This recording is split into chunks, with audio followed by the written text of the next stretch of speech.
I'll never forget the sound that woke me that night. A siren, sharp and insistent, slicing through the quiet of our little suburban street. It wasn't unusual to hear sirens in the distance. We lived just a mile from the highway, and accidents happened. But this one was different. It was close, too close. I rolled over in bed, expecting to feel the familiar warmth of my wife, Clara, beside me. The sheets were cold. My hand lingered there for a moment, tracing the empty space, before the siren's wail yanked me fully awake. I stumbled to the window, rubbing sleep from my eyes. Red and blue lights pulsed through the curtains, painting the room in eerie flashes. A police cruiser sat in our driveway, its engine still rumbling. My stomach twisted. Clara's car was gone from its usual spot. I threw on a robe and hurried downstairs, my bare feet slapping against the hardwood. The clock on the mantel read 2:17 a.m. Where was she? The front door creaked open before I could reach it, and there stood Officer Daniel Reese, all 6 foot something of him, his uniform crisp despite the hour. I knew him from neighborhood watch meetings, polite, confident, the kind of guy who made you feel safe just by showing up. His face was unreadable, but his eyes darted past me, scanning the house. "Evening, Tom," he said, his voice steady but clipped. "Mind if I come in? Is something wrong?" I asked, stepping aside. My throat felt tight. "Is Clara okay?" "She's fine," he said too quickly. "I just need to ask you a few questions." He brushed past me, leaving the faint scent of aftershave and something else. Something floral, like Clara's perfume. My mind raced. Why was he here? Why wasn't she?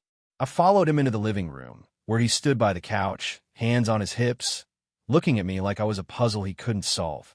"When's the last time you saw your wife?" he asked. "Tonight," I said, frowning. "She was here when I went to bed.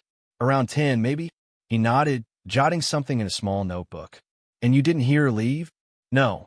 I crossed my arms, unease creeping up my spine. "Dan, what's going on? Where's Clara?" He hesitated, just a beat too long. "She's at the station. There's been an incident. Nothing serious, but we need to sort it out. I'll take you to her." An incident? The words hung in the air like smoke. I grabbed my shoes and followed him to the cruiser, the siren now silent, but its echo still ringing in my ears. As we drove, I stared out at the dark streets, my mind spinning with questions. What kind of incident lands your wife at a police station in the middle of the night? And why did Dan's voice tremble, just slightly, when he said her name? The police station was a squat, gray building that looked more like a bunker than a place of justice. The fluorescent lights buzzed overhead as Dan led me through the front doors, his boots clicking against the linoleum. My sneakers squeaked in protest, still damp from the dew on our lawn. The air smelled of stale coffee and disinfectant, and a dispatcher's voice crackled over a radio somewhere down the hall. I kept waiting for Dan to explain, but he stayed silent, his jaw tight. We stopped at a desk where a tired-looking sergeant glanced up from a stack of paperwork. "This him?" the man asked, nodding at me. "Yeah," Dan replied. "Tom Haskins, Clara's husband." The sergeant grunted, scribbling something, then waved us toward a hallway. "She's in room 3. You know the drill, Reese. Room 3. It sounded ominous, like a place where secrets went to fester. My palms were sweaty as we approached a heavy door with a small, reinforced window. Dan paused, his hand on the knob, and turned to me. "She's fine, Tom. Just keep an open mind, okay?" Before I could ask what he meant, he pushed the door open.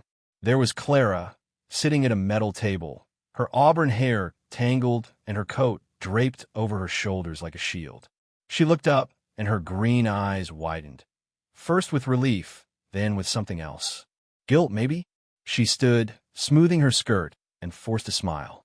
"Tom, you didn't have to come." "Of course I did," I said, stepping inside. "What's going on?" Dan said there was an incident. Her gaze flicked to Dan, who lingered by the door, then back to me. "It's nothing. A misunderstanding. I was just—" "She was at the old mill." Dan cut in, his tone flat. "Caught trespassing." "The old mill? That abandoned wreck on the edge of town?" I stared at her, waiting for an explanation that made sense. "Why were you there?"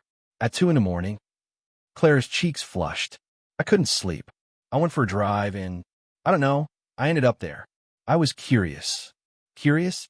I echoed, incredulous. About a rotting factory? Dan cleared his throat. There's more. We got a call about a disturbance. When I got there, she wasn't alone. My heart thudded. Who was with her? Clara's mouth opened, but no words came. Dan shifted, his hand brushing the badge on his chest. We're still figuring that out.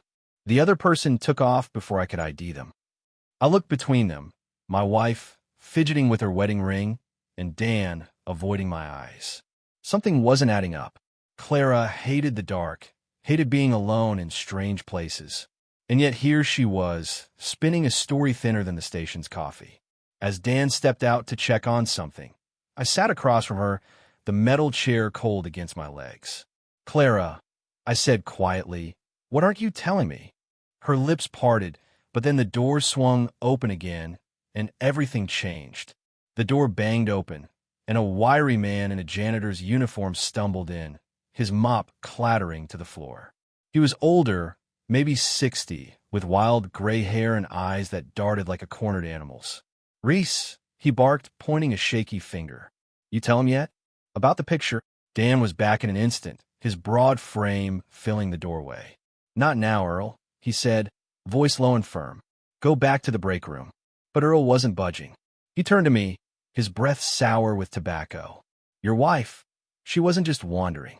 I saw her with somebody, and I got proof. Clara shot up, her chair scraping the floor. That's ridiculous. I don't even know this man. Then how'd I get this? Earl fumbled in his pocket and slapped a crumpled Polaroid onto the table. My stomach lurched as I picked it up. There, in grainy color, was Clara, unmistakably her, standing by the mill's rusted gate. And next to her, half in shadow, was a man in a police jacket. The face was blurry, but the badge glinted under a streetlight. I looked at Dan, whose expression had gone stone cold. This you? I asked, holding the photo up. No, he said too fast. I was on patrol. Found her after the call came in. Then who? I pressed, turning to Clara. Her hands twisted together, knuckles white. I don't know, she whispered. I swear, Tom, I was alone until Dan showed up. Earl snorted. Liar. I took that an hour before he got there. Saw him talking close-like. Enough. Dan snapped, grabbing Earl's arm. You're done here. He hauled the janitor out, leaving me and Clara in a silence thick enough to choke on. I stared at the photo, my thumb brushing the blurred figure. The jacket, the posture, it could have been Dan. Or maybe I just wanted it to be, because the alternative was worse. Why'd you lie? I asked, my voice barely above a whisper. I didn't, she said, tears welling. I went for a drive like I told you. I stopped at the mill, and someone was there. A man. He asked if I was lost, and I said yes. That's it. A cop. I pressed. I don't know. It was dark. He left when he heard the siren. I wanted to believe her. Those eyes, the ones I'd fallen for 10 years ago, begged me to. But the photo burned in my hand. I slid it into my pocket as Dan returned, his face a mask of calm. Earl's a drunk, he said. Sees things that aren't there. Let's get you both home. But as we walked to the cruiser, something glinted on the station floor. A cufflink, silver with a tiny engraved star. Clara didn't notice, but I did. And when I glanced at Dan's sleeve, one cuff was bare. My mind spun. Was he the man in the photo? Or was someone else playing a game I couldn't yet see? Either way, I wasn't letting this go. The drive home was suffocating. Clara sat in the back of the cruiser, staring out the window, while Dan gripped the wheel like it owed him money. I rode shotgun, the cufflink heavy in my pocket, its sharp edges digging into my palm. I didn't mention it, didn't trust my voice not to crack. The radio hissed static, and every so often, Dan's eyes flicked to the rearview mirror, meeting Clara's reflection. Or maybe I imagined that. When we pulled into our driveway, the sky was bruising purple with dawn. Dan killed the engine and turned to me. Get some rest, Tom. We'll handle the mill thing. Probably just kids messing around. Yeah, I said, unconvinced. Thanks for the ride. Clara bolted inside without a word, leaving me to trail after her. The house felt different, colder, like it knew something I didn't. She headed straight for the kitchen, busying herself with the coffee maker. I stood in the doorway, watching her shaky hands spill grounds on the counter. We need to talk, I said. Later, she muttered. I'm exhausted. No. Now. I pulled the cufflink from my pocket and set it on the table. It gleamed under the light, accusing. Found this at the station. Dan's missing one just like it. She froze, the coffee pot trembling in her grip. So, he's in that photo with you, isn't he? At the mill. No. She slammed the pot down, water sloshing. I told you I didn't know that man. And Dan, he's just doing his job. His job includes losing jewelry at crime scenes. I stepped closer.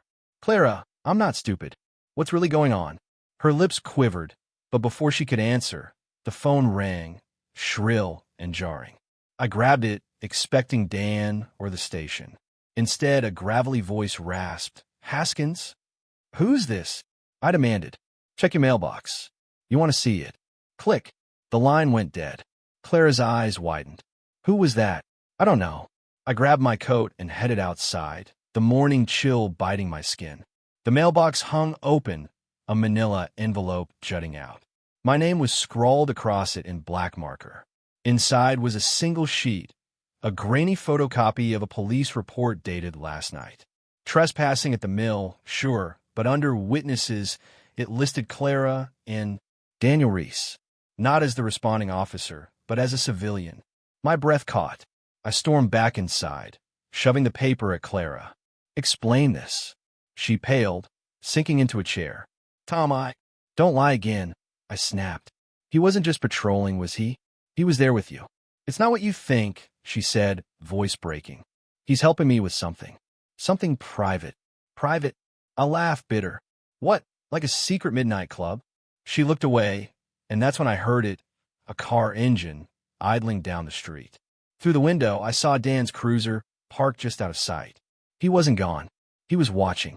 I stood at the window, curtains clenched in my fist, watching Dan's cruiser idle in the shadows. The headlights were off, but the faint glow of his dashboard lit his silhouette. He wasn't moving, just sitting there like a hunter waiting for prey. My pulse hammered. What was he doing? And why was Clara so calm about it? I turned back to her. She sat hunched over the kitchen table, the police report crumpled in her hands. Talk, I said, my voice hard. No more excuses. What's Dan helping you with? She took a shaky breath, eyes fixed on the paper. It's about my brother, Jake. Jake? I blinked. Her brother had been a ghost in our marriage, mentioned once or twice, a drifter who'd vanished years ago. What's he got to do with this? He's in trouble, she said. Big trouble. I got a letter a month ago, and signed, just a note saying he owed money to some bad people. It said they'd fine me if he didn't pay up. My mind reeled. Why didn't you tell me? I didn't want you involved. Her voice cracked. You'd have gone straight to the police, and Jake said no cops. But then Dan overheard me on the phone with him last week, at the grocery store of all places. He offered to help, off the books. Off the books, I repeated, glancing out the window. Dan still hadn't moved. So that's why you were at the mill? Meeting Jake. No, I was meeting Dan. He said he'd found something, a lead on where Jake might be. The mill was just a spot to talk, away from prying eyes. I rubbed my temples, trying to process it. And the guy in the photo? The one Earl saw? I don't know. Maybe it was Jake. Maybe someone else. It was dark, Tom. I was scared. The envelope from the mailbox sat on the counter, taunting me. I grabbed it and shook it upside down. A small key fell out, clinking onto the table. It was old, tarnished, with a tag tied to it. Storage Unit 17. No address. No explanation. What's this? I held it up. Clara frowned. I've never seen it before. Someone thinks you have. I pocketed the key, my gut telling me it was tied to Jake. And Dan, we're going to find out. Now, she asked, alarmed. Yes, now. Before Dan decides to stop watching and start acting. We slipped out the back door, avoiding the cruiser's line of sight. The storage place wasn't hard to guess. There was only one in town, a rundown lot near the highway. We took my truck, the key burning a hole in my pocket. When we got there, Unit 17 loomed in the dim light, its padlock rusted but intact. I slid the key in, and the lock clicked open. Inside was chaos. Boxes, old furniture, a tarp over something bulky. Clara gasped as I pulled the tarp aside. A motorcycle, sleek and black, sat there, its tank emblazoned with a name, Reese. Dan's? I whispered. Before she could answer, headlights swept across the lot. We ducked behind the bike as a car rolled in, Dan's cruiser. The cruiser's headlights cut through the storage unit's open door, pinning us in their glare. I yanked Clara down behind the motorcycle, its cold metal pressing into my chest. My heart pounded so loud I swore Dan could hear it. His car door creaked open, and boots crunched on gravel, slow, deliberate steps heading our way. "Tom," Clara whispered, her breath hot against my ear. "What do we do?" "Stay quiet," I hissed, peering through a gap in the bike's frame. Dan's shadow stretched long and lean across the concrete, his flashlight beam dancing over the boxes. He stopped just feet from us, and I saw it, the glint of a gun holstered at his hip. My stomach dropped. This wasn't a friendly check-in. "Clara," he called, his voice smooth but edged. "You hear? We need to talk." She tensed beside me, her fingers digging into my arm. I shook my head, silently begging her to stay put. If he was involved with Jake's mess, or worse, confronting him now could end badly. The beam swept closer, and I spotted something under the tarp, a duffel bag, half unzipped. Cash peeked out, crisp bills, more than I'd ever seen. I nudged Clara, pointing. Her eyes widened, but she didn't make a sound. Dan's footsteps paused, then shifted, like he'd heard something. I held my breath. A phone rang, his, not ours. He muttered under his breath and answered. "Yeah, I'm at the unit. No sign yet. I'll handle it." He hung up, lingered a moment, then retreated. The cruiser's engine roared to life, and the headlights swung away, leaving us in darkness. I exhaled, shaky. That was close. What's he doing with all this? Clara gestured at the cash, her voice trembling. "This isn't about Jake, is it?" "I don't know." I unzipped the bag fully. Beneath the money were papers, photos, maps, a list of names. One caught my eye. Jacob Tanner, Clara's brother. Next to it, in red ink, paid. Out. And below that, Daniel Reese, contact. "He's in deeper than you thought," I said, handing her the list. "This isn't just help. It's a deal." She stared at it, tears brimming. "Jake wouldn't, he couldn't." "Couldn't what?" "Sell out to a cop." I grabbed a photo from the stack. Jake, younger, shaking hands with a man in a suit. "Looks like he did." Clara shook her head. "No."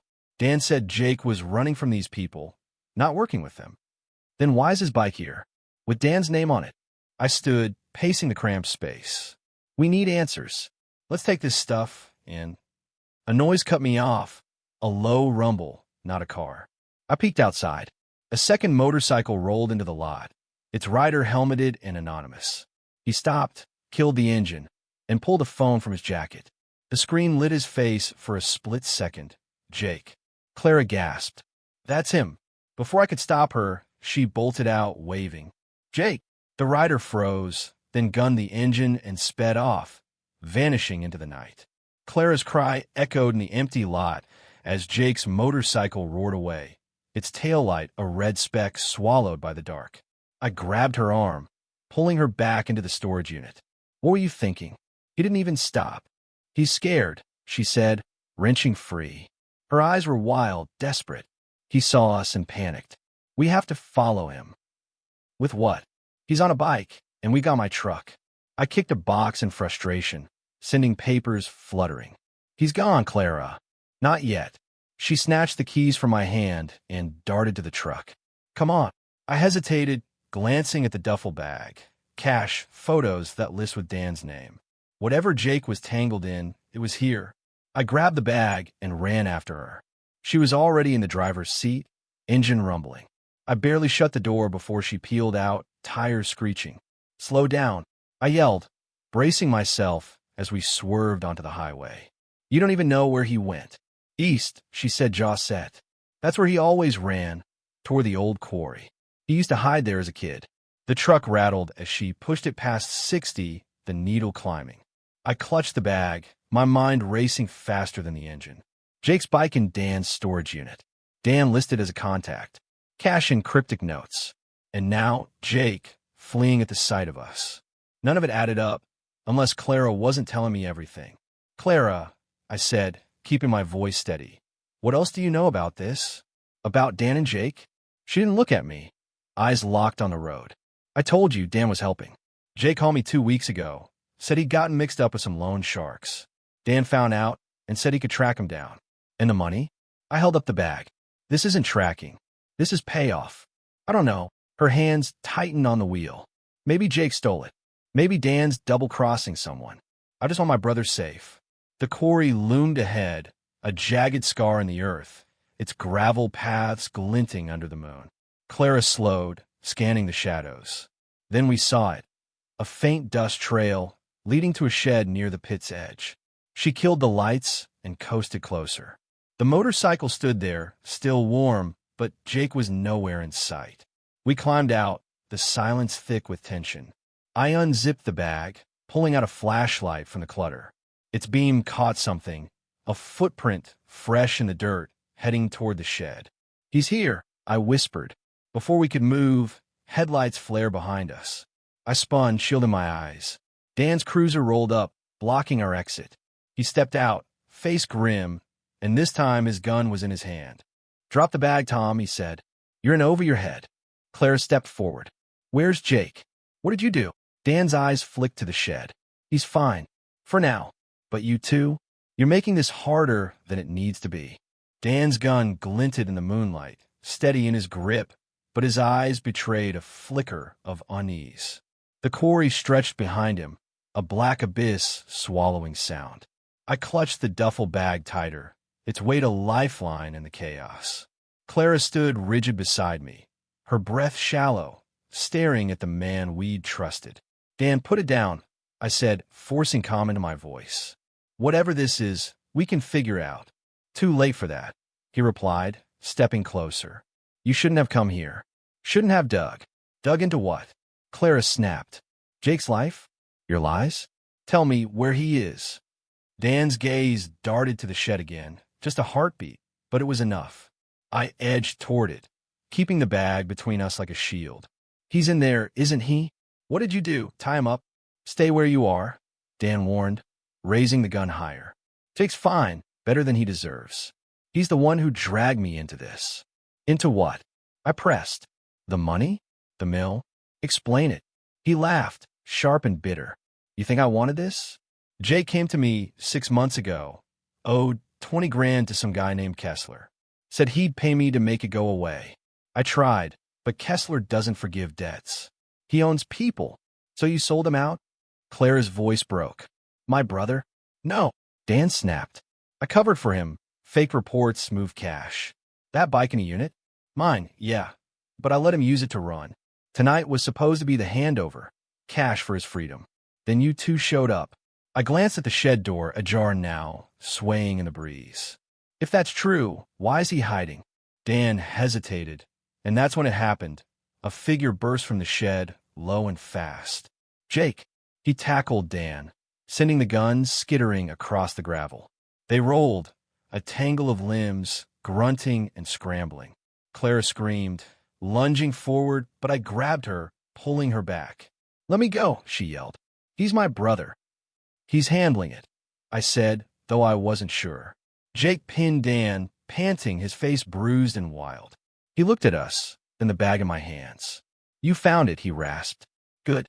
We're leaving. Now." Dan groaned beneath him. "Jake, don't. They'll kill you." "Who?" I demanded, stepping closer. "Kessler." Jake stood, dragging Dan up by the collar.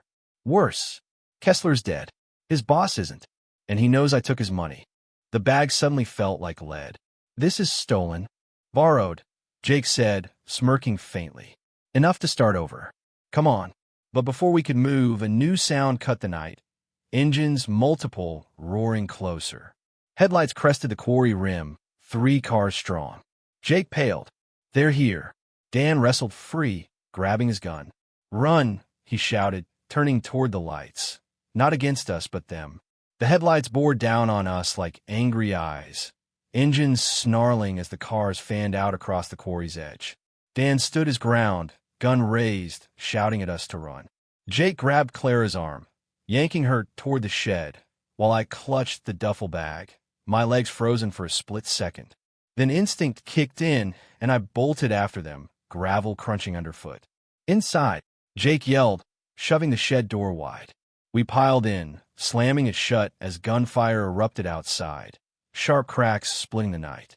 I peeked through a crack in the wood. Dan was firing back, crouched behind his cruiser, but he was outmatched. 3 figures emerged from the cars, shadowed and purposeful, returning shots with chilling precision. "Who are they?" I hissed, dropping the bag. "Kessler's crew," Jake said, rummaging through a crate. "Or what's left. The big guy's enforcers now, Vargas. He doesn't mess around." Clara's face was ashen. "You stole from a crime boss?" "Borrow," Jake snapped, pulling out a crowbar. Dan was supposed to square it, but he botched it. Outside, the gunfire paused. Dan's voice rang out, strained. "Vargas, let's talk. They're not part of this." A low chuckle answered, chilling my blood. "Too late, Reese. You all are." Jake pried at a loose floorboard, revealing a trapdoor. "Escape hatch. Leads to the drainage tunnels." "Come on."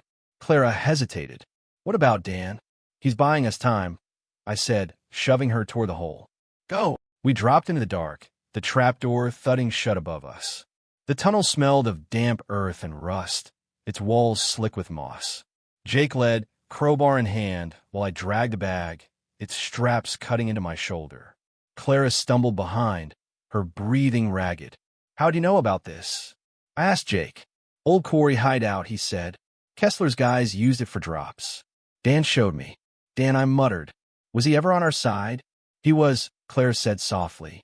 "Till he wasn't." A distant boom shook the tunnel. Explosive final. Clara gasped. "Was that?" "Dan's cruiser," Jake said grimly. "They're not playing."